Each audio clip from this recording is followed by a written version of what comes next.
बिस्मिल्लाहिर्रहमानिर्रहीम। अस्सलाम वालेकुम नाज़रीन, मैं हूँ आसमा शिराज़ी। प्रोग्राम है फैसला आपका। पाकिस्तान की नई हुकूमत वजूद में आ चुकी है। वज़ीर आज़म हलफ ले चुके हैं।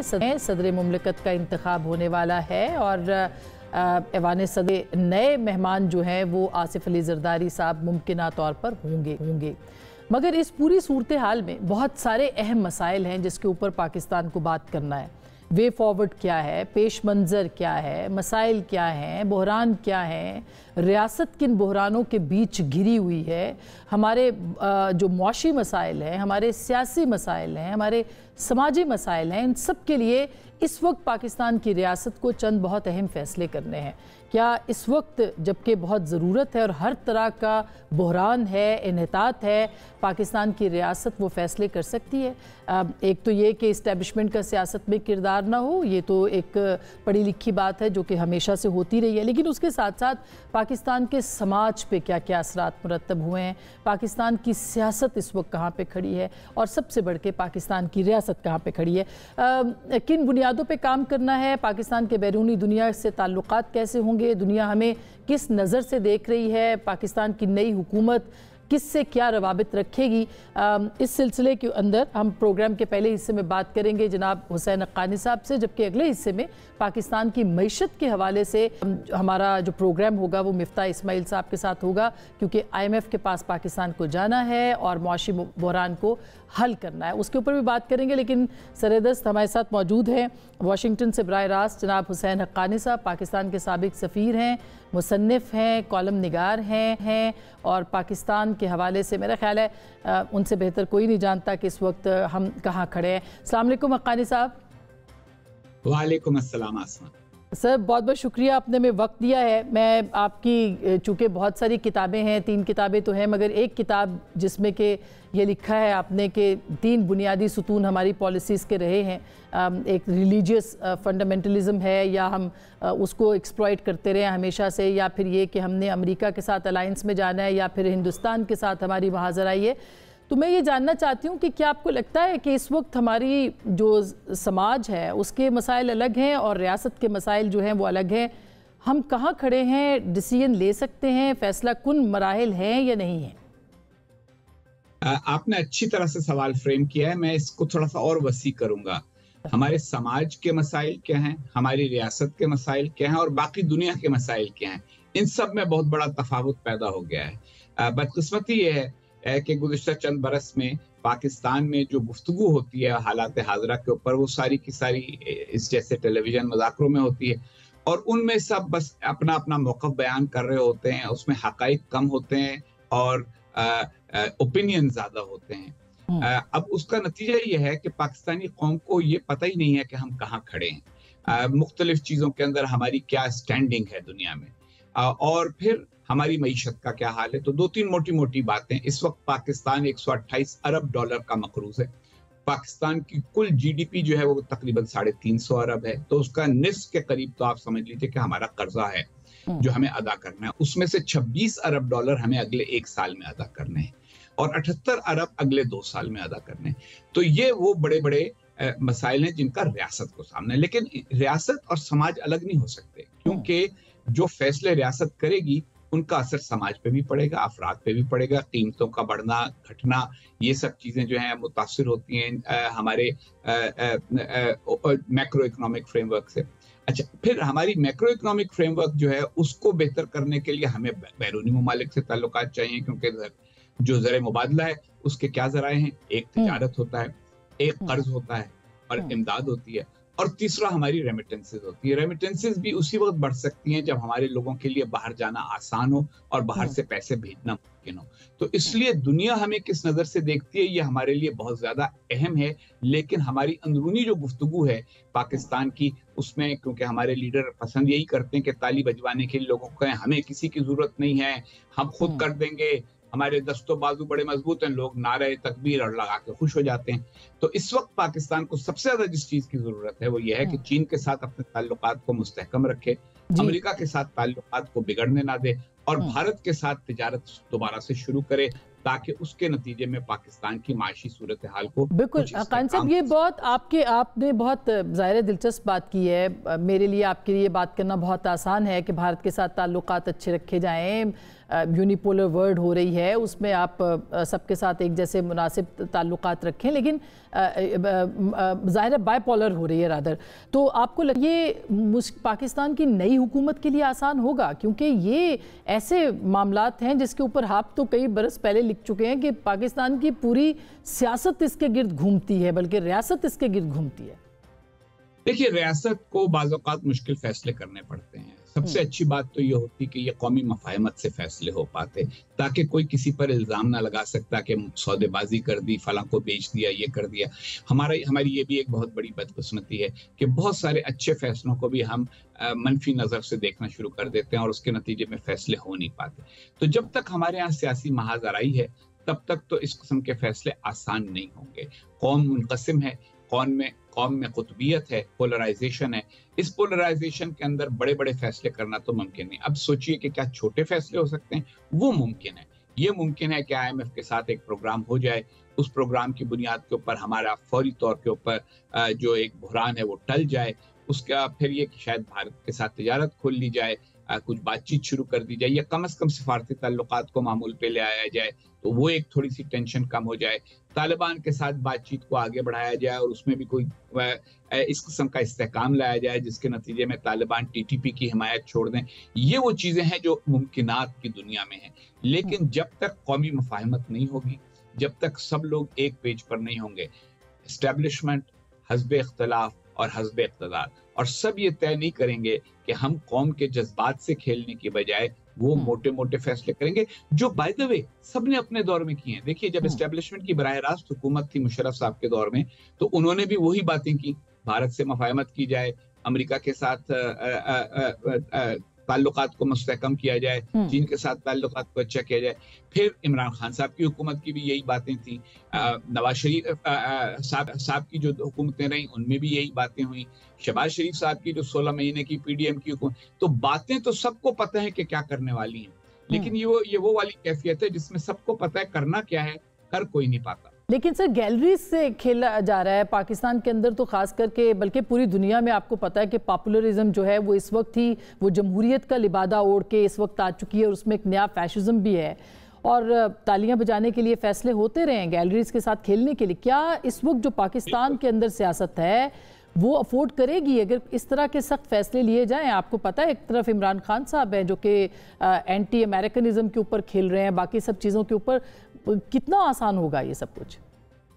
आसान तो नहीं होगा आसमा, और आपने जब ये बात कह दी कि लोग गैलरी से खेलते हैं, सबसे ज्यादा गैलरी से तो बदकिस्मती से हमारा मीडिया खेलता है, क्योंकि रोज शाम एक तमाशा लगा होता है, कई चैनल हैं, उसके ऊपर ऐसा लगता है जैसे मुर्गे की बहुत सारी लड़ाइयां देखने के लिए मुख्तलिफ चैनल मौजूद हैं।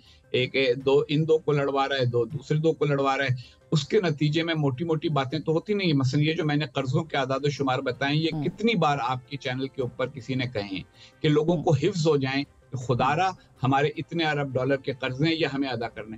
यहाँ तो ऐसे लोग हैं, अभी पिछले दिनों मैंने एक क्लिप देखा कि एक साहब फरमा रहे थे कि देखो जी, ये ईरान जो है इसने हमारा तेल खींच लिया है, जैसे कोई ये पानी का नलका है जिसके अंदर अगर दूसरी तरफ प्रेशर बढ़ा लिया जाए तो पानी जो है उस तरह चला जाएगा। किसी ने ये नहीं कहा कि भाई तेल इस तरह से नहीं निकलता, तेल का ये मामला नहीं होता, ये क्या बातें करते हो, गैर साइंसी बातें, गैर हकीकी बातें, चाहे वो पानी से एक मोटर कार चलाने की हो, चाहे वो अमेरिका के मुंह पर अरबों डॉलर फेंक मारने की हो, चाहे ये बात हो कि जी लोगों के पेट फाड़ के हम पैसे निकाल लेंगे और उससे मुल्क की मईशत खुशहाल हो जाएगी, चाहे ये बातें हो कि हम वजीर आजम हाउस को यूनिवर्सिटी बना देंगे जब उससे मसलाइल हल हो जाएंगे।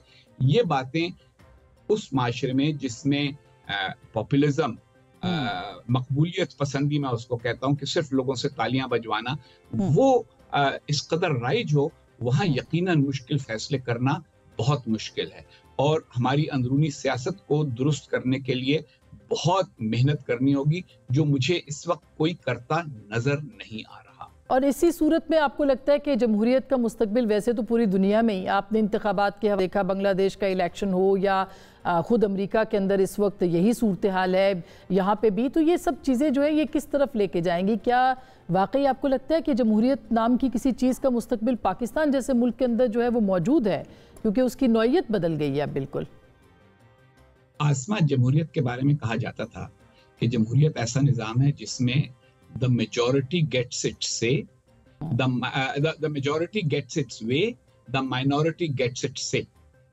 अकलियत को अपनी बात करने का हक होता है, अक्सरियत की बात उस वक्त राइज कर दी जाती है।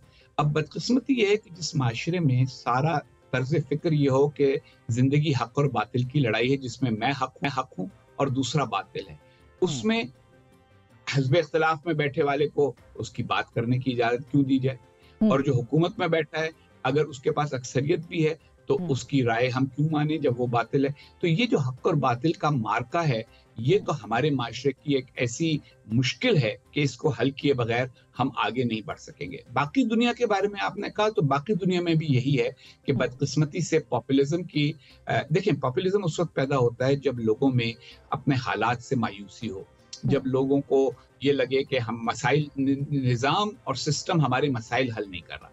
अब जब निज़ाम हमारे मसाइल हल नहीं कर रहा तो एक आदमी आता है, वो कहता है मैं हूं तुम्हारे मसाइल का हल।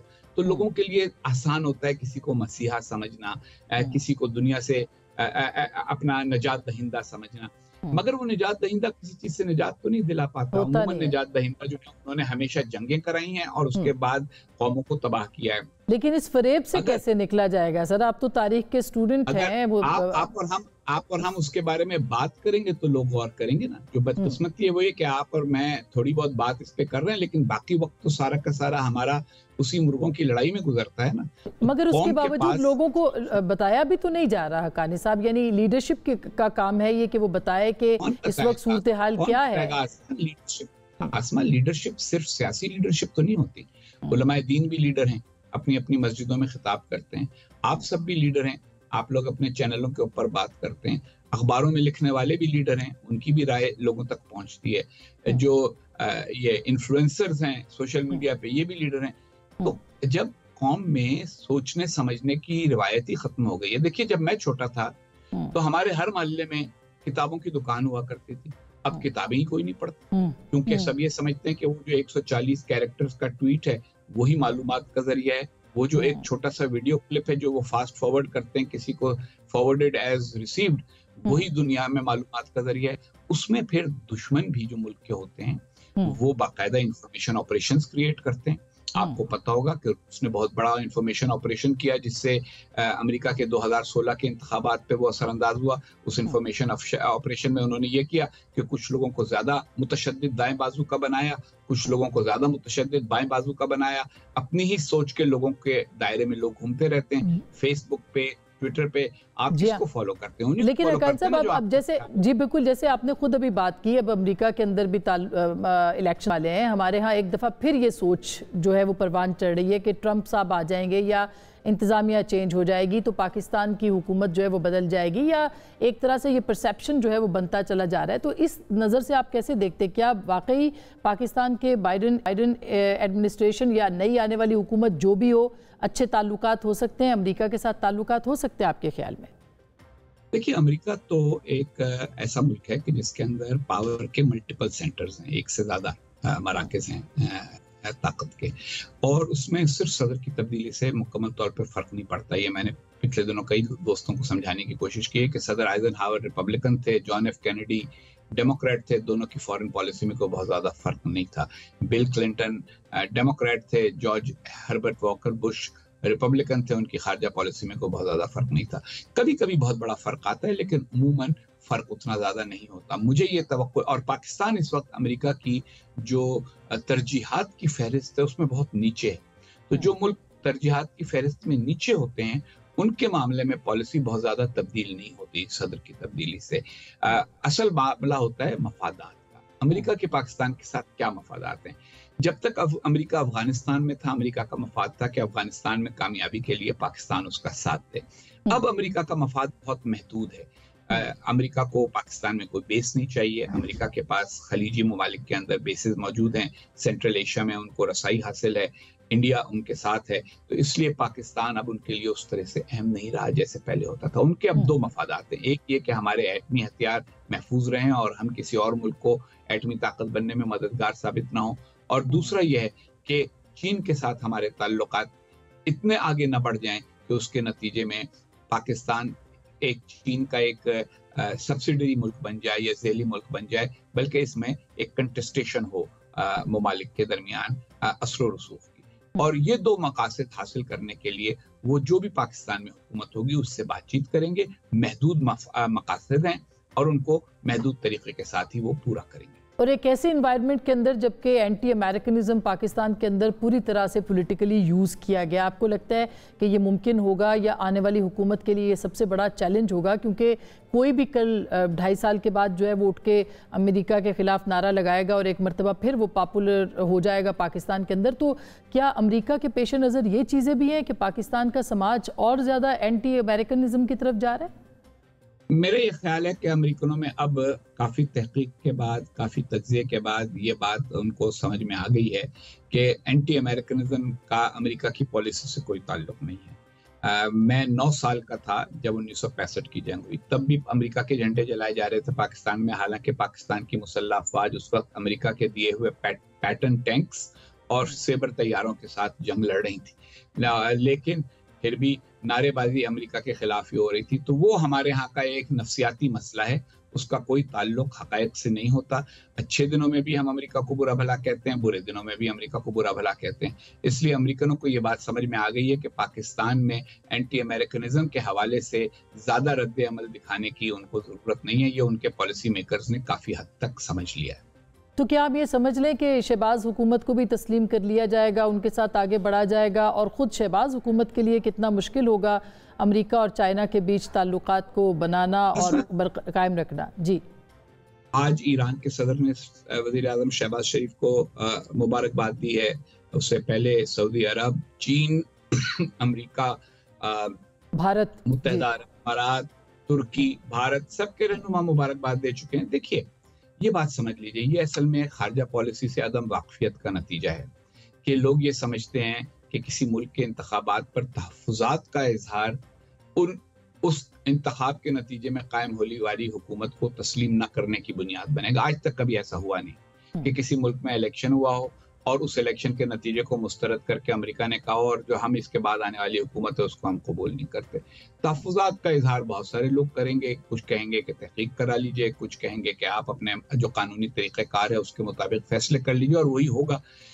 तो इसलिए हुकूमत तो तस्लीम हो गई और हुकूमत से सबके ताल्लुकात भी कायम हो गए और नॉर्मल रहेंगे। ये बहुत कम होता है तारीख में कि लोग हुकूमत को मानने से किसी को इनकार कर दें। तो ये तो किसी की खुशफहमी है कि हम चिट्ठियां लिखेंगे और उसके नतीजे में दुनिया इस हुकूमत से डील करना बंद कर देगी। उन चिट्ठियों पर भी पाकिस्तान में ही तालियां बजेंगी, बैरून मुल्क उनको कोई अहमियत नहीं। आपका इशारा IMF को लिखे गए खत की तरफ है सर।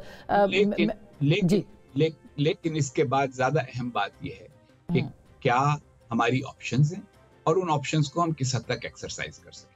मेरा ये ख्याल है कि इस बात पर डिपेंड करेगा कि क्या टीम बनाते हैं वज़ीर-ए-आज़म शहबाज शरीफ, और मेरा उनको मशवरा यही है कि पहले महदूद अहदाफ तय करें, छोटे अहदाफ, बड़े फैसले और बड़ी चीज़ें उस वक्त करें जब मुल्क में ज़रा सी यूँ कहिए कि गर्मी थोड़ी सी कम हो गई हो, क्योंकि जब हैजानी कैफियत मुल्क के अंदर हो तो बैनुल अक़वामी ताल्लुकात को बेहतर बनाना इतना आसान नहीं होता। सर, आपसे घंटों बात हो सकती है, लेकिन आखिरी सवाल जो है वो यही है कि आपने जैसे खुद कहा कि टीम ऐसी बनाए या ऐसे फैसले लें। वज़ीर ख़ारजा अभी तक सुनवाई है कि इसहाक़ डार साहब शायद वो हो जाएंगे, उनकी खबर है। क्या वो वज़ारत ख़ारजा को संभाल पाएंगे और फिर क्या ये हुकूमत चलती है आपको नज़र आती है? जी देखिए, हुकूमत के चलने के बारे में तो मैं नहीं जानता। मैं वाशिंगटन में बैठा हूँ, आप इस्लामाबाद में बैठे हैं, आपको नजर आएगा। लेकिन तजुर्बा मुझे ये बताता है कि पाकिस्तान की हर हुकूमत के बारे में यही कहा जाता है कि नहीं चल पाएगी, और जिन हुकूमतों के बारे में कहा जाता है कि वो बिल्कुल चलेंगी क्योंकि वो एक पेज पर हैं, वो नहीं चल पाती। इसलिए इस खेल में तो पढ़ना ही नहीं चाहिए कि हम नजूमी बन के ये कहें कि चलेगा नहीं चलेगा। रह गया सवाल कि क्या इसहाक डार साहब या कोई और वज़ीर ख़ारिजा के तौर के ऊपर इस मुश्किल वक्त में पाकिस्तान के ख़ारिजा ताल्लुकात को बेहतर बनाने की कोशिश में कामयाब हो सकता है? बिल्कुल हो सकता है। असल मसला फ़र्द से उतना ज़्यादा नहीं होता जितना पॉलिसी से होता है। अगर हम सही फैसले करें, अगर हम ये तय करें कि हमें किससे क्या बात करनी है, किससे हमें क्या चाहिए और किसको हम क्या दे सकते हैं, तो मेरा ये ख्याल है कि हमारे ख़ारिजा ताल्लुकात में इस्तेहकाम आ सकता है और उसके बाद जी में भी इस्तेहकाम। बहुत बहुत शुक्रिया हुसैन हक्कानी साहब। तफसील से बात हो सकती है मज़ीद भी, लेकिन हमें अपनी फ़िक्री नशिस्तों के अंदर जो है वो ये बातें ज़रूर करनी चाहिए कि पाकिस्तान के इस वक्त मसाइल क्या हैं, पाकिस्तान की रियासत को, आवाम को आगाही देनी चाहिए कि हमें क्या करना है, क्या हमारा आगे मुस्तकबिल क्या है, हमारे गोल्स क्या हैं, हमारे अहदाफ क्या हैं, हमने आगे बढ़ना कैसे। और यही हम बात करेंगे एक छोटी सी ब्रेक के बाद कि पाकिस्तान की मईशत, महंगाई में कमी, रियासत के दूसरे मामलात, IMF के साथ मुज़ाकरात, ये वो सब मामलात हैं जिससे पाकिस्तान के अवाम जुड़े हुए हैं और यही सवाल हम पूछेंगे मिफ्ता इस्माइल साहब से। लेकिन छोटी सी ब्रेक, मिलते हैं ब्रेक के बाद।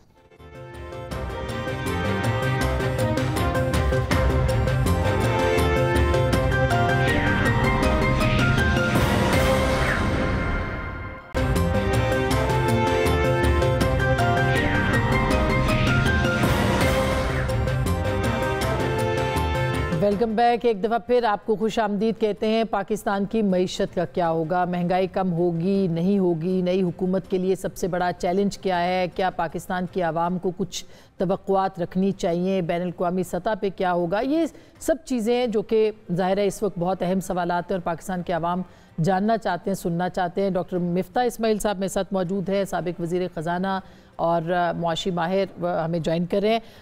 अस्सलाम वालेकुम मिफ्ता साहब। वालेकुम अस्सलाम। मिफ्ता साहब, सबसे पहले तो मैं ये आपसे पूछना चाहती हूँ कि ज़ाहिर है कि हुकूमत को 6 से 8 अरब रुपए के डॉलर के नए प्रोग्राम में जाना है, IMF के साथ बातचीत करनी है, एक लंबी फहरिस्त आ चुकी है निजकारी के हवाले से, रीस्ट्रक्चरिंग के हवाले से, वो तमाम मामला जो कि आप देखते रहे। आपको लगता है कि ये IMF जो है वो पाकिस्तान उसमें मुआहदे में जा सकेगा और नई और कड़ी शराइत पे जाएगा? अब पाकिस्तान के पास आसमा साहिबा कोई चॉइस नहीं है माँ सिवाय इसके कि वो IMF के प्रोग्राम में जाए। आपको 6 से 8 अरब डॉलर तो वो 4 साल में IMF देगा, 3 साल में, लेकिन उससे ज़्यादा ज़रूरी चीज़ ये होती है कि IMF की आपको एक छतरी आपके सर पे आ जाए ताकि आपको दीगर इदारे आपको कर्ज देना शुरू कर दें। हमारा ये हाल है कि इस वक्त कोई भी हमको कर्ज नहीं दे रहा, तो IMF जिसको कहते हैं lender of the last resort, कि जब कोई कर्ज ना दे रहा हो तो IMF कर्ज देता है, और जब IMF कर्ज देता है तो उसके बाद आपको आलमी बैंक हो गया, एशियाई तरक्याती बैंक हो गया या चाइनीज़ इंफ्रास्ट्रक्चर बैंक हो गया, वो आपको कर्ज देते हैं। हमें क्योंकि 20-25 अरब डॉलर की सालाना ज़रूरत पड़ती है, उसमें से काफ़ी पैसे तो रीरोल हो जाते हैं, लेकिन 8-9 बिलियन डॉलर जो हमको देने होते हैं, तो इसलिए हमको ये बहुत सारे कर्ज लेने ज़रूरी होते हैं। तो IMF में जाना तो बिल्कुल इसके अंदर कोई दो राय नहीं है, कोई प्लान बी नहीं होता। IMF is the last plan. तो IMF में जाना बहुत ज़रूरी है। शराइत जो भी हों वो तो अब निगोशिएट करेगी हुकूमत, लेकिन मैं ये समझता हूँ कि IMF में हम जा भी सकते हैं और जाना ज़रूरी भी है। अच्छा, ये बताइएगा मिफ्ता साहब, क्योंकि अब मोहम्मद औरंगज़ेब साहब का नाम आ रहा है, डार साहब की कहा जा रहा है कि सेहत की वजूहात पे वो नहीं आ रहे, इसमें इस वजारत का को नहीं संभाल रहे, लेकिन मोहम्मद औरंगज़ेब साहब आपको लगता है कि वो डील कर पाएंगे, ख़ास करके एक पॉलिटिकल सेटअप के अंदर जहाँ पे पेट्रोल की कीमत बढ़ाने पे भी ट्वीट आ जाता था और आप जैसे लोगों पे भी, आप पे भी प्रेशर आया, तो वो कर पाएंगे, वो चल पाएंगे, चला पाएंगे?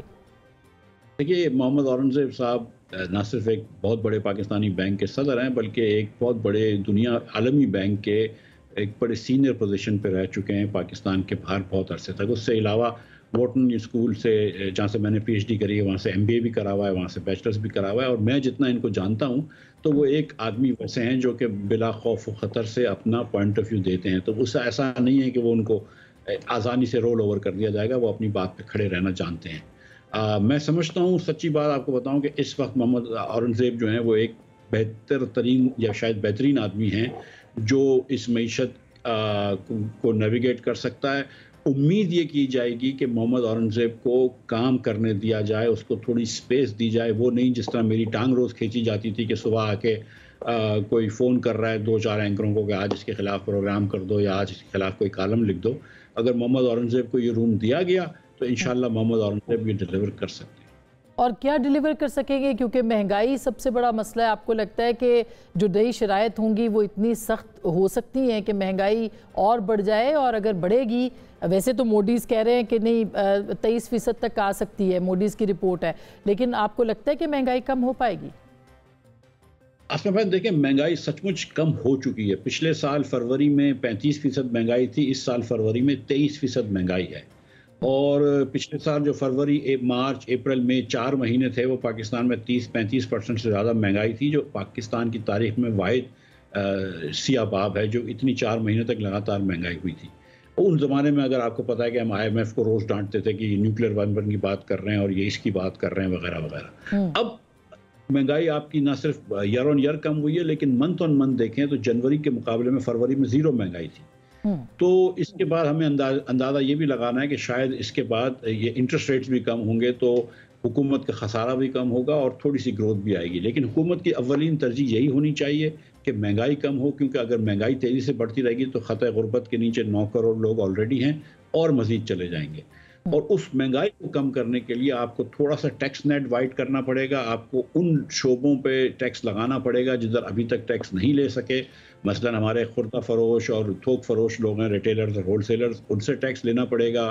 आपको रियल एस्टेट सेक्टर से टैक्स लेना पड़ेगा, प्रॉपर्टी से टैक्स लेना पड़ेगा। एग्रीकल्चर के हमारे जो बड़े एग्रीकल्चरिस्ट हैं उनको भी टैक्स नेट में लाना पड़ेगा सूबों के थ्रू। तो ये सब चीज़ें अब हमको करनी होंगी। हम अगर सिर्फ नौकरी पेशा लोगों के ऊपर टैक्स लगाते रहे, और क्योंकि उनकी गर्दन पतली है, या हम बिजली और गैस की कीमतें बड़ी ऊंची से ऊंची करते रहे, जो कि जिससे आवाम को बहुत बोझ आता है, तो वो अब पाकिस्तान उसका मुतहम्मिल नहीं है, हमारी मईशत उसकी मुतहम्मिल नहीं है। अच्छा, ये जो अभी बिलावल साहब ने कहा कि 17 वजारतें जो हैं वो ख़त्म होनी चाहिए, ये क्या आपको लगता है कि ये प्रैक्टिकल है और इसके ऊपर अमल दरामद किया जा सकता है? इस पे वाकई बड़ी रकम जो है वो बचेगी? आपके अंदाजे के मुताबिक कितने पैसे जो पाकिस्तान के ख़जाने में बच सकते हैं अगर 17 वजारतें कम की जाती हैं? ये प्रैक्टिकल है मेरे ख्याल से। इसके अंदर ये बिल्कुल इस पे काम करना चाहिए। वो वजारतें जो कि 73 के आइन में कॉन्करेंट लिस्ट पे थीं और फिर 18वीं तरमीम के बाद उसको सूबों में दे दिया है, उन वजारतों को वफाक में चलाने की कोई बहुत ज़्यादा मंतक नहीं है। इनको सूबों को दे देना चाहिए। और बिलावल साहब की बात को मज़ीद तक़वियत देने के लिए ये भी कहना चाहिए कि आप अगर ये सूबों से काम नीचे प्रोविंसेस को दे दें, ये सिर्फ फेडरलिज्म ये नहीं होती कि आप सूबों से लेके, आप वफाक से लेके सूबों तक इख्तियार दे दें और फिर सूबे इख्तियार अपने पास रख लें। फेडरलिज्म ये होती है कि फिर आप वफाक से लेकर सूबे और सूबे से लेकर आप नीचे तक लेके जाएं। लेकिन ये वजारतें अगर ख़त्म कर दें, मिसाल के तौर पर आपके पास एक एग्रीकल्चर का शोबा जो था वो आपने 18वीं तरमीम के तहत सूबों को दे दिया। अब क्योंकि आपको इधर एग्रीकल्चर की वजारत को रखना था तो आपने उसका नाम बदल के कह दिया फूड सिक्योरिटी। अब फूड सिक्योरिटी की तो जरूरत है, लेकिन उसका आप एक छोटा दफ्तर खोल सकते हैं कॉमर्स मिनिस्ट्री के अंदर। मैं समझता हूँ 50 अरब रुपया मैक्सिमम बच सकता है इससे, 40-50 अरब रुपया, शायद इतना भी ना बचे, लेकिन इतने पैसे बच सकते हैं क्योंकि आप हुकूमत के किसी अफसर को जाने नहीं दे सकते। आप उसको नौकरी जिंदगी भर उसको देनी है, जब तक वो रिटायर नहीं हो उसके बाद उसकी पेंशन, फिर उसका अगर खुदा न खास्ता इंतकाल हो जाता है तो उसकी बेगम को पेंशन, अगर वो दोनों का इंतकाल हो जाता है तो उनकी अनमैरिड बेटी को पेंशन। तो ये खर्चे तो हुकूमत के बंधे रहते हैं, तो ये खर्चे तो नहीं कम होंगे, लेकिन बहरहाल ये वजारतें फिर भी दे देनी चाहिए सूबों। और इसके साथ साथ जो सूबों को टैक्स का हदफ मुकर्रर करने की उन्होंने बात की है, और आप खैबर पख्तूनख्वा के मसाइल या इस वक्त जो उनकी महाजराई की सी सूरत हाल है उसको अगर मद्देनज़र रखें तो ये कितना काबिल अमल है, जो कि एक और प्रपोज़ल बिलावल साहब की तरफ से आया है? देखिए, मैं नहीं समझता कि बिलावल साहब मेरी इस बात से एग्री करेंगे, लेकिन मैं तो ये समझता हूँ कि जो एनएफसी अवार्ड जो 2010 में आपने किया था, 7वां एनएफसी अवार्ड, उसके बाद आपने सूबों को इतने ज़्यादा पैसे दे दिए कि वफाक जो है वो तकरीबन कंगाल होकर रह गया और सूबों के पास वाफर पैसे हैं। इसीलिए बहन आपने देखा कि सारे सियासी पार्टियां जो थी वो चीफ मिनिस्ट्री के अंदर बहुत इंटरेस्टेड थी, वजारत उस्मा को नहीं चाहिए थी। इधर आप लगाना होता है, इधर आप बुरे बनते हैं। सूबों में तो आप पैसे खर्च कर रहे होते हैं, कभी आप लैपटॉप बांट रहे होते हैं, कोई राशन बांट रहा होता है, कोई हेल्थ कार्ड बांट रहा होता है, वगैरह वगैरह। ठीक, तो मैं ये समझता हूँ कि इसका तनासुब को फिर से देखना चाहिए और थोड़ा सा जो है वो अगर सूबों के आप पैसे कम करेंगे वफाक से, तो सूबे फिर अपने खुद जो है वो रिसोर्सेज जमा करना शुरू करेंगे। केपी हुकूमत मिसाल के तौर पर 30 अरब रुपए भी जमा नहीं करती सालाना टैक्सेस के अंदर। अब अगर आपका 1000 अरब रुपए से ज़्यादा बजट और आप 30 अरब रुपए भी जमा ना करें, 3% भी आप अपने वसाइल ना जमा करें, तो ये ज्यादती है ना। ये तो सिर्फ आप पैसे बांटने के लिए बैठे हैं, भाई कैसे जमा भी करो ना थोड़े से। तो टैक्स लगाना तो किसी को अच्छा नहीं लगता, लेकिन हमारे सूबे जो हैं वो प्रॉपर्टी टैक्स नहीं लेते। पूना शहर हिंदुस्तान का जो है वो किसी भी सूबे से ज़्यादा टैक्स लेता है। हमारे सूबे जो हैं वो ज़राअत से टैक्स नहीं लेते। हमारा सूबे जो हैं वो मतलब सिर्फ सर्विसेज से भी इतने टैक्स नहीं ले सकते।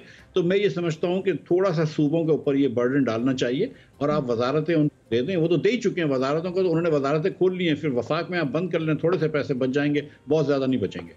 लेकिन खैबर पख्तूनख्वा जैसे आपने देखा कि IMF को ख़त भी लिखा है और ज़ाहिर है कि एक बड़ा यूनिट है, खैबर पख्तूनख्वा एक सूबा है, वहाँ से अगर कोई ऐसी चीज़ें होती हैं जो थ्रेट्स वो दे रहे हैं, धमकियाँ दे रहे हैं, तो फिर कितना मुश्किल हो जाएगा वफाक के लिए, और भी तो ज़्यादा मसाइल बढ़ सकते हैं। नहीं देखिए आसमा बहन, ये कोई पहली मर्तबा नहीं है कि खान साहब ने ये ख़त लिखवाए हो ना। आपको याद है कि उन 2014 के धरने में भी वो ये फरमाते थे कि मैं IMF और वर्ल्ड बैंक का लोन वापस नहीं दूंगा, इसलिए मैं कह रहा हूँ IMF वर्ल्ड बैंक को कि इन चोरों को लोन ना दो। अगर आपको याद है वो ये कहते, तो उस वक्त भी IMF ने इनको सीरियस नहीं लिया, वो हमसे लोन देते रहे। उसके बाद खान साहब आए, उन्होंने उनके लोन भी भरे और नए लोन भी लिए।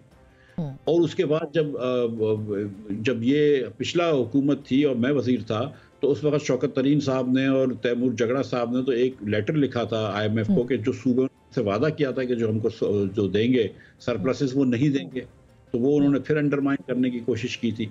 तो खान साहब ये करते हैं, मुझे नहीं लगता कि इसका कोई भी फ़ायदा होगा इनको, सियासी तौर पे भी फ़ायदा नहीं होगा और पाकिस्तान को माज़अल्लाह मैं समझता हूँ नुकसान भी नहीं होगा इससे। IMF इस चीज़ को सीरियस नहीं लेगा। IMF का ये काम नहीं है, मतलब IMF का काम आपके फाइनेंशियल उसको देखना है, IMF का काम आपके इलेक्शंस का ऑडिट करने का नहीं है। लेकिन उनकी टेक्निकल एक कमेटी अलग है। पॉलिटिकली तो आप देखें कि अमेरिका की तरफ से एक लॉबिंग तो हो रही है कि पाकिस्तान के ऊपर प्रेशर बढ़ाया जाए इस सिलसिले पे। अब देखें ना, ये इसमें थोड़ा सा तज़्ज़ुब का शिकार है PTI। उनको एक जगह खड़ा होना चाहिए। पहले हमने ये सुना था कि उनको अमेरिका के कहने पे निकाला गया है, फिर हमने ये सुना कि उनको बाजवा साहब ने निकाला गया है, कहने पे निकाला गया है। अब हम अगर अमेरिका के कहने पे निकाला गया तो फिर आप उन्हीं से अमेरिका से ही बात कर रहे हैं कि हम वापस लेकर आओ, मुझे समझ में नहीं आ रहा है। तो और मुझे पता है कि 40-50 हज़ार डॉलर महीने के लॉबिंग देते हैं, वो ठीक है, वो उनका हक है, वो उनको जहाँ पे पैसे खर्च करने उनके। और ये बात भी है कि अमेरिका के जो लेजिस्लेटर्स ने ख़त लिखा है उसका इन्फ्लुएंस होता है, वो एक्चुअली ज़्यादा मैं समझता हूँ कि इन्फ्लुएंशियल बात है। IMF से बात करना मैं समझता हूँ मायूब थी। मैं एक छोटी सी ब्रेक ले रही हूँ। ब्रेक के बाद सियासी इस्तेहकाम कितना ज़रूरी है, और ख़ुद मिफ्ता साहब एक जमात शायद खाकान अब्बास साहब के साथ मिलकर लाना भी चाहते हैं।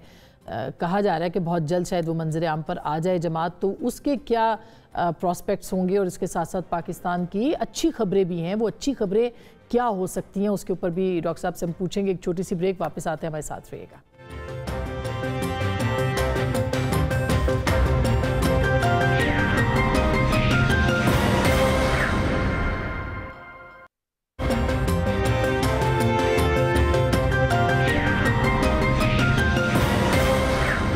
Welcome back. हमारे साथ मौजूद हैं साबिक वज़ीर ख़जाना डॉक्टर मिफ्ता इस्माइल साहब। डॉक्टर साहब, ये बताइएगा कि इस वक्त पाकिस्तान को ज़ाहिर है कि जो कर्ज़े देने हैं वो एक बड़ी अमाउंट है, तकरीबन कहा जा रहा है 75 अरब डॉलर्स की अदायगी पाकिस्तान को अगले 3 बरस में करनी है, और 25 अरब के डॉलर्स जो हैं वो बैरूनी अदायगियाँ भी करनी है पाकिस्तान को। तो आपको लगता है कि ज़ाहिर है कि ये एक कांटों का बिस्तर है, ये एक कांटों का ताज है जो कि मौजूदा हुकूमत ने अपने सर लिया है, तो ये पूरा हो पाएगा? असल में हमारे पास चॉइस क्या है ये पूरा ना करने के अलावा? मतलब दूसरी चॉइस ये कि हम डिफ़ॉल्ट कर दें। हमने जब डिफ़ॉल्ट किया था श्रीलंका ने, तो आपने देख लिया कि हाल क्या हो गया था कि 400 रुपये श्रीलंकन रुपए का लीटर पेट्रोल था, और वो ब्लैक में 3000 रुपये लीटर मिलता था। उनके यहाँ जो कुकिंग गैस जिसको कहते हैं LPG जो होती है, वहाँ पे नेचुरल गैस नहीं है, पाइपलाइन में LPG में खाना बनता है। तो LPG की जो थी वो 3-3, 4-4 दिन की लाइनें थी और ख़वातीन खड़ी रहती थी लाइनों में 3-3, 4-4 दिन तक या वट एवर। तब जाके इनको एलपीजी मिलती थी। तो और पहले साल में 8% इकोनॉमी इनकी श्रिंक हो गई। तो आप क्या उस तरफ जाके लेके जाना चाहते हैं? तो हमें पास चॉइस नहीं है। हमने जो अखराजात किए हैं, अपनी चादर देख के पैर नहीं फैलाए। हमने जो इतने डॉलरों के ऊपर जो इधर उधर से कर्ज लेते रहे, उसके आज जो है वो उसका खमियाजा हमको भुगतना है। लेकिन अब हमको ही भुगतना है। ये वक्त आ गया कि हमको दुनिया उधार नहीं दे रही, मजीद कर्ज नहीं दे रही, हमको वापस करने पड़ेंगे पैसे। लेकिन बहरहाल इतनी संगीन हालत भी नहीं है। उसकी वजह यह है कि देखें, बहुत सारे पैसे ऐसे होते हैं जो हम गिनते हैं कि साल में वापस करने हैं। जैसे सऊदी अरब या यूएई या चीन की डिपॉजिट्स पड़ी हैं, वो साल साल की होती हैं, लेकिन वो हर साल ही रिन्यू हो जाती हैं। तो $10 बिलियन तो वही हैं, वो हर साल ही उसको री रोल हो जाता है। तो वो इतना कोई मसला नहीं होता। अगर हम एक IMF के प्रोग्राम में होंगे तो मसला हो जाएगा हल। और मैं दूसरी गुजारिश आपसे ये करना चाहता हूँ कि लोग ये बात समझें कि जो मुश्किल फैसला होता है वो पेट्रोल महंगा करना होता है, गैस महंगी करनी होती है, बिजली महंगी करनी होती है। PIA की निचकारी मुश्किल फैसला नहीं है, सियासी तौर पर एक कॉम्प्लिकेटेड फैसला है। लेकिन PIA की निचकारी से सिर्फ 8,000 खानदान जो PIA में नौकरी करते हैं, जिनके हेड्स ऑफ फैमिलीज, वो मुतासिर होते हैं। आप उनकी बिल्कुल नौकरी बचाइए, उनको कहिए कि अगर नौकरी रहेगी या रिटायरमेंट तक या व्हाटएवर उनके बेनिफिट्स रहेंगे।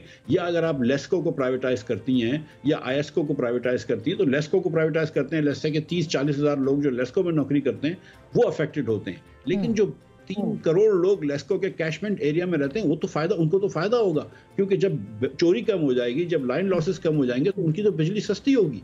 अगर PIA आज हुकूमत में चलती है तो ना वो बिजली सस्ती देती है, ना वो एयर टिकट सस्ती देती है, ना उसकी सर्विस अच्छी है, ना उसकी सेफ्टी ज्यादा है। तो नहीं, मगर अभी जैसे आप जैसे कह रहे हैं कि PIA की निचकारी इस वक्त एक कॉलिशन गवर्नमेंट है और पाकिस्तान पीपल्स पार्टी उनके साथ है। आपको अच्छे से पता है कि उनकी PIA के हवाले से पॉलिसी क्या है। हमारे अभी रिसेंटली इंटरव्यू में जरदाई साहब ने कहा कि हम PIA की को बेचने इस तरह से नहीं देंगे, और उसने कहा उनके रूट्स हैं और रूट्स को बेचा जा सकता है, लेकिन पूरी कंपनी को बेचना जो है वो अक्लमंदी नहीं होगी। आपको लगता है कि ये आसान होगा निजकारी के हवाले से? गो कि कल प्राइम मिनिस्टर ने कहा है कि लेके आए सब निजकारी के प्लान और उसको आगे लेके जाते हैं, मुश्किल नहीं होगा ये फैसला भी? मैं ये समझता हूँ सीरियसली, जो मेरा जो तजुर्बा है पीपल्स पार्टी के साथ पिछले साल ही, कि अगर उनसे आप कोई चीज़ की भी बात कर सकते हैं, वो बात सुनने के लिए तैयार होते हैं आपकी। अगर वो कहते हैं कि पब्लिक प्राइवेट पार्टनरशिप में करो, आप 10-20-40% शेयर रख लीजिए मैनेजमेंट, और 60% 50% बेच दीजिए। और रूट्स बेचने का मतलब ये है ना कि आपने एयरलाइन बेच दी। अगर आपने सारे रूट्स बेच दिए तो फिर आप क्या करेंगे? और ये भी मैं समझता हूँ कि थोड़ा सा मुखालता है कि रूट्स इतने वैल्यूबल है। अब इतने वैल्यूबल्स नहीं है। 13 मतलब दुबई से मेरे ख्याल से रोज़ की एमिरेट्स की कोई 13-14 फ्लाइटें हैं, और बाकी एयरलाइनों की फ़्लाइटें हैं लंदन की। हमारे एक फ़्लाइट मतलब रोज़ की हम पाकिस्तान से उड़ाते थे, तो उस पर हमने क्या कर लिया है? तो मैं ये PIA को वो ये अलग अलग कर रहे हैं। उसकी जो 265 अरब रुपए का जो हुकूमत ने गारंटी दी हुई है लोन, जिसका नुकसान हमको आएगा 265 अरब रुपए का, वो तो आएगा। उसके अलावा PIA का उसके अलावा 400 अरब रुपए का और कर्ज है जो भी हुकूमत को बर्दाश्त करना पड़ेगा। PIA के ऊपर 740 अरब रुपए का PIA नुकसान कर चुकी है। रेलवे भी जो है वो 70-80 अरब रुपए 80 अरब रुपए से ज़्यादा पिछले साल नुकसान किया है। ये आपकी जो डिस्ट्रीब्यूशन कंपनियां, ये 500 अरब का नुकसान करती हैं। आप ये सोचें कि ये 700 अरब रुपया अगर ये हम बचा लेते सिर्फ नुकसान का, तो आप कितनी स्कूलें बना सकते थे पाकिस्तान में, कितनी आगा खान यूनिवर्सिटी हॉस्पिटल्स बना सकते थे पाकिस्तान में, कितनी लम्स यूनिवर्सिटियां बना सकते थे पाकिस्तान में। जिस मुल्क में 2 करोड़ 60 लाख बच्चे स्कूल में नहीं हो, जिस मुल्क के अंदर 58% बच्चा वेस्टेड और स्टंटेड हो, बिल्कुल ये हो सकता, बिल्कुल सही बात है। लेकिन आपको मैं थोड़ा सा पीछे आपके पिछले सवाल जवाब के ऊपर लेके जाना चाहती हूँ। उसमें से ही सवाल है, आपने कहा कि हम डिफ़ॉल्ट हो रहे थे उस वक्त। बहुत सारे आपके ही दोस्त हैं जो कि जैसे जुबैर साहब ने कहा कि हम बिल्कुल डिफ़ॉल्ट नहीं हो रहे थे। पाकिस्तान उस वक्त बिल्कुल भी इस तरह की पोजीशन में नहीं था कि अगर खान साहब रहते तो डिफ़ॉल्ट हो रहे थे। क्या आपको लगता है कि वाकई ये सिर्फ एक पॉलिटिकल बात थी जो कि की जा रही थी, पाकिस्तान को कोई ख़तरा नहीं था उस वक्त डिफ़ॉल्ट होने का? 2 मरतबा पाकिस्तान को डिफ़ॉल्ट होने का ख़तरा था। एक मरतबा जब मैं वज़ीर ख़जाना बना, तो पाकिस्तान उस वक्त जो था वो कुछ दिनों बाद 110 अरब रुपया नुकसान कर रहा था पेट्रोल पे। 110 अरब रुपया पेट्रोल और डीजल पे। 40 रुपया हम रुपया लीटर पे पेट्रोल पे कर रहे थे, 1 अरब लीटर पेट्रोल का बेच रहे थे। 70 अरब रुपया डीजल पे नुकसान कर रहे थे, 1 अरब लीटर डीजल का बेच रहे थे। तो आपका टोटल नुकसान होता था 3.5 110 अरब रुपए का, आपके पास IMF ने आने से इनकार कर दिया कि हम आपसे काम नहीं करेंगे अगर आप ये पेट्रोल नुकसान करेंगे। हमको आप एक तरफ से मुझको आप रोक रही थी कि पेट्रोल महंगा ना करो, वो 2-2.5 महीने लगे, तब जुलाई में जाके मैंने सब्सिडी खत्म करी, बजट आया और फिर IMF आई। अगर वो IMF नहीं आती तो डिफॉल्ट पक्का था, उसमें कोई बहस ही नहीं थी। ये तो अल्लाह की मेहरबानी से, और शहबाज शरीफ ने बिल्कुल सपोर्ट किए मुझे और हमने ये डिफॉल्ट बचाया। दूसरा जब डिफॉल्ट ये आया कि जब IMF आ गया, बड़ी मुश्किल से एग्रीमेंट हुआ, सब कुछ हो गया, यहाँ पे थोड़ी सी मार्केट्स भी काम डाउन हुई, तो उसके बाद आपने कहा कि नहीं पेट्रोल ना बढ़ाएं। IMF से जो तयशुदा एग्रीमेंट था जिसमें से उस वक्त सिर्फ 5 या 10 रुपए टैक्स था, आज 60 रुपए, वो हमको पेट्रोल ना बढ़ाने दें, बिजली ना बढ़ाने दें, वगैरह वगैरह।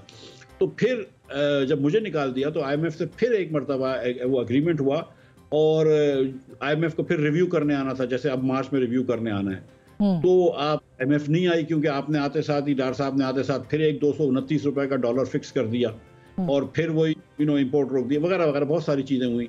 और वो के IMF को आंखें दिखाई और फिर उन्होंने कहा कि IMF ने कुछ कहा तो बोल रहे हैं वो न्यूक्लियर वेपन्स मांग रहे हैं, पता नहीं क्या क्या। वो ऐसी कोई चीज नहीं होती है और ना ये बात सच्ची थी। और इसकी प्रूफ यह है कि फिर जब जून के अंदर डार साहब जब 4 महीने निकले, बहुत बुरे निकले, फरवरी मार्च अप्रैल में पाकिस्तान के 30-35% इन्फ्लेशन था। उसके बाद अब जून के अंदर शहबाज साहब जो है वो डार साहब को इधर छोड़ के पेरिस चले गए। पीछे से जाके उन्होंने IMF की MD से खुद बात की और 4 दिन के अंदर 5 दिन के अंदर एक नया 9 महीने का एग्रीमेंट हो गया। तो शहबाज शरीफ ने जो है वो शहबाज शरीफ कहते हैं कि मैंने अल्लाह से अगर मुझसे पूछेगा कि मैंने क्या किया, तो जैसे सर सैयद ने कहा था ना कि मुझसे अगर अल्लाह पूछेगा तो क्या किया, तो बोला मैंने हाल ही से मुसद्दस लिखवाई थी। तो शहबाज शरीफ साहब कहते हैं कि मैंने डिफॉल्ट से बचवाया। तो बिल्कुल शहबाज शरीफ ने 1-2 मरतबा डिफॉल्ट से बचवाया, एक मरतबा उनके वजीर खजाना की मामूनियत से बचाया, दूसरी मरतबा उनके वजीर खजाना के पीछे से जाके बचाया।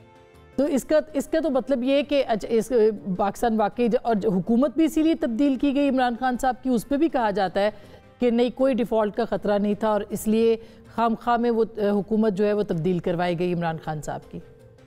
देखिए बात सच्ची यह है कि जब इमरान खान साहब ने, पाकिस्तान ने जब बड़ी मुश्किल से हफीज़ शेख ने पाकिस्तान के IMF से कोविड के बाद रिव्यू करवाया और जब कुछ करवाया और ऐसे आए तो आपने हफीज़ शेख को निकाल दिया और शौकत तरीन साहब को ले आए।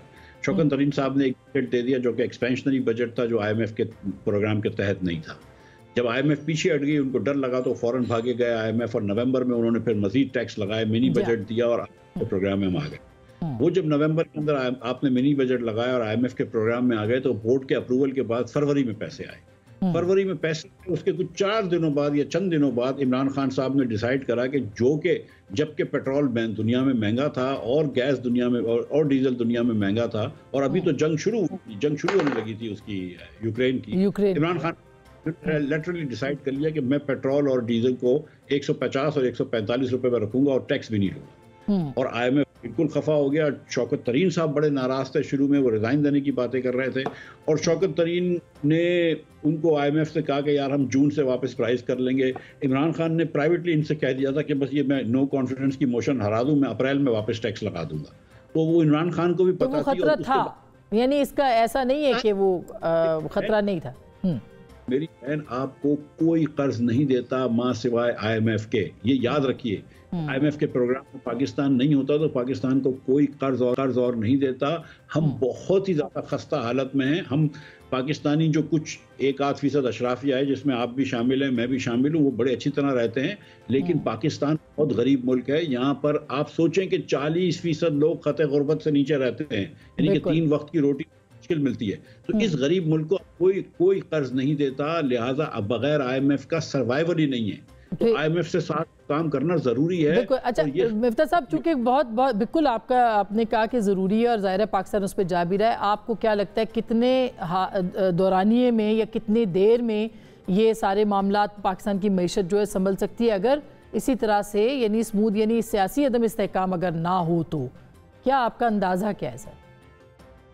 बहन, एक तो सियासी अदम इस्तेहकाम भी ना हो और दूसरा ये कि वो चीज़ें हमें करने से गुरेज करनी होंगी जो अब तक हम करते आ रहे हैं। अगर हम NFC अवार्ड को भी नहीं छेड़ेंगे, प्राइवेटाइजेशन भी नहीं करेंगे, हम चीज़ें बांटना शुरू कर देंगे सूबों के अंदर कि भाई फलां को लैपटॉप दे दो, फलां को स्कॉलरशिप दे दो, लेकिन जो बेसिक चीज़ों पर अटेंशन नहीं देंगे, अगर हम बच्चों को 80 लाख बच्चा इस मुल्क में पैदा होता है, 80 लाख 4 साल बाद या 5 साल बाद स्कूल में भेजना है आपने।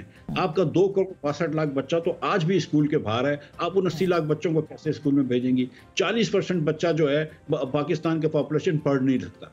बिल्कुल। अच्छा, लेकिन डॉक्टर साहब, आपकी पार्टी भी सुनह के आ रही है री इमेजिनिंग पाकिस्तान के नाम से या जिस भी नाम से, तो 1 मई को हम कह सकते हैं कि आप लॉन्च कर रहे हैं अपनी जमात? मेरी बहन 145 पार्टियां हैं, 146वीं पार्टी क्या कर लेगी? तो इसका मतलब इम्कानात नहीं है? नहीं, देखिए मेरी बात सुने, मतलब हमारा एज अ पाकिस्तानी मेरा हक है कि मैं एक पार्टी बनाऊं और आवाम के सामने चले जाऊं। शाहिद अब्बासी का हक है, मुस्तफा नवाज का हक है, जो हमारे दीगर दोस्त हैं वो भी, उन सबका हक है। हम ये बात कर रहे हैं आपस में दोस्त। सच्ची बात है कि हमने कुछ पोल्स करवाए थे, हमको कुछ अंदाजा था कि इस इलेक्शन में क्या होने लगा है, ठीक है, और किसी को अंदाजा था या नहीं था, हमको कुछ अंदाजा था। अब हम देखिए कि जब हम समझते हैं कि सियासत के अंदर है कि सच्ची बात मैं आपको बताऊं कि आज जो 3 बड़ी पार्टियां हैं, या तो उनका इफ़ी मैंडेट है और दूसरा ये कि उसने किसी ने आवाम की बात नहीं करी। अगर वही हम 90 की दहाई की सियासत करते रहेंगे और पॉलिसीज करते रहेंगे और वही चीज करेंगे, कुछ नहीं होगा सर। लेकिन क्या आप पीपल्स पार्टी में भी जा सकते हैं या किसी और जमात में भी जा सकते हैं? Last question. मेरी सियासत आप जानती हैं कि शायद अब्बासी के साथ है। हमारी सोच एक दूसरे से मिलती है। हमारी सोच है प्राइवेटाइजेशन की, हमारी सोच है लोकल गवर्नमेंट, हमारी सोच है बच्चों को पढ़ाने की।